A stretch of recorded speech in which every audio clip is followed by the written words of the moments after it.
Asalamu alaykum ndugu wasikilizaji. Mimi kwa majina naitwa Salim Ganga. Mzee Salim Ganga. Ni wa kutoka Bunge la Mwananchi, mwenyeji wa Nairobi na Kenya Saudi, ambaye ni best friend of Jay-Z. Kuna kitu ambaye nilikuwa nataka kuguza kidogo kuhusu hii mambo ya mkutano wa uliokuwa tukifanya juzi. So on Sunday tulikuwa na mkutano ambaye ilikuwa Kitengela, ile ilikuwa ya Songo ya Sifuna, senator wa Nairobi. On Monday pia tulikuwa na mkutano, tulikuwa naelekea kwa ING, Inspector General wa polisi, of which tutaifanya tena on Friday, alafu Saturday tuelekee Kakamega, ikiwapo mlolongo wa mikutano ambayo atakaifanya.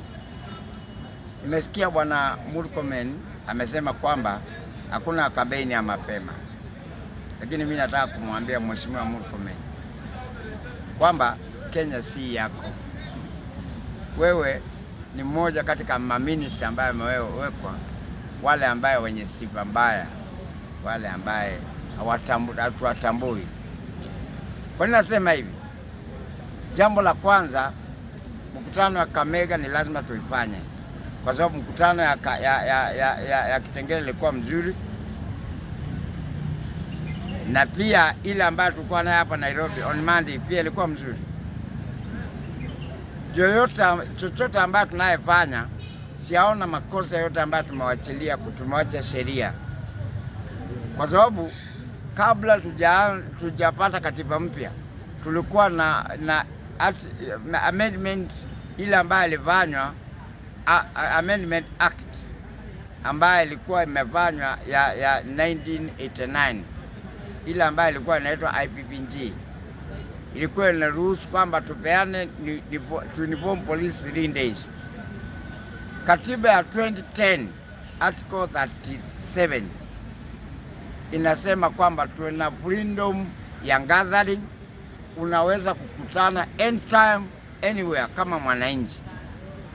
Murkomen anasema tusifanye kampeni ya mapema.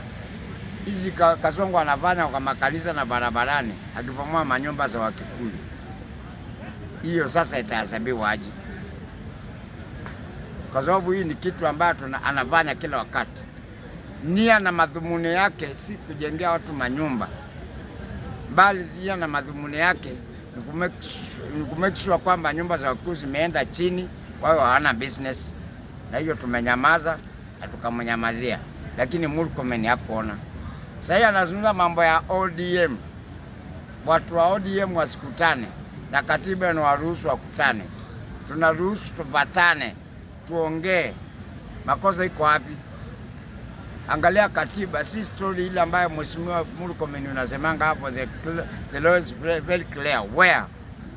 Kwa hivyo nenda uangalie tena katiba inasema nini, na kama hujasoma uende usomeshwe. Nenda pale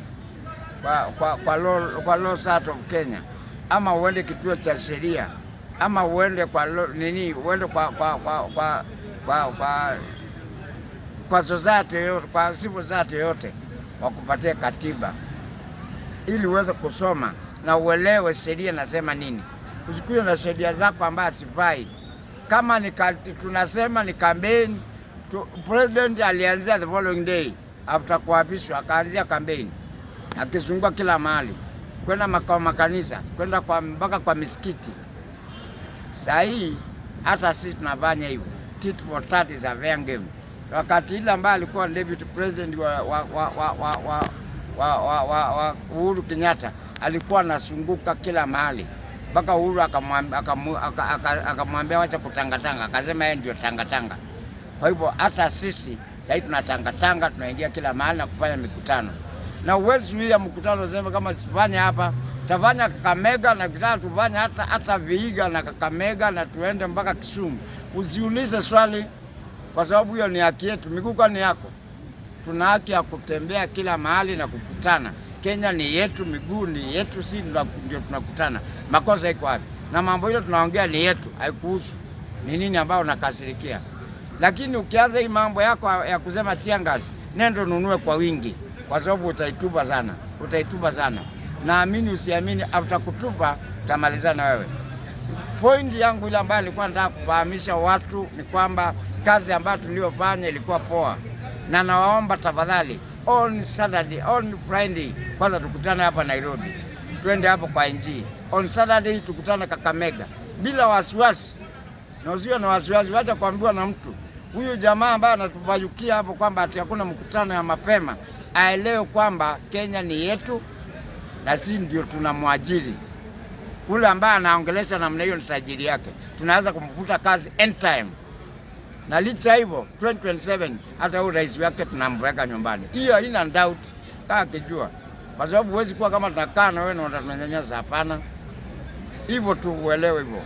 Na hii kwanza tulikuwa tumempatia kama lease contract. Simple and clear. Sanani, Mungu awabariki.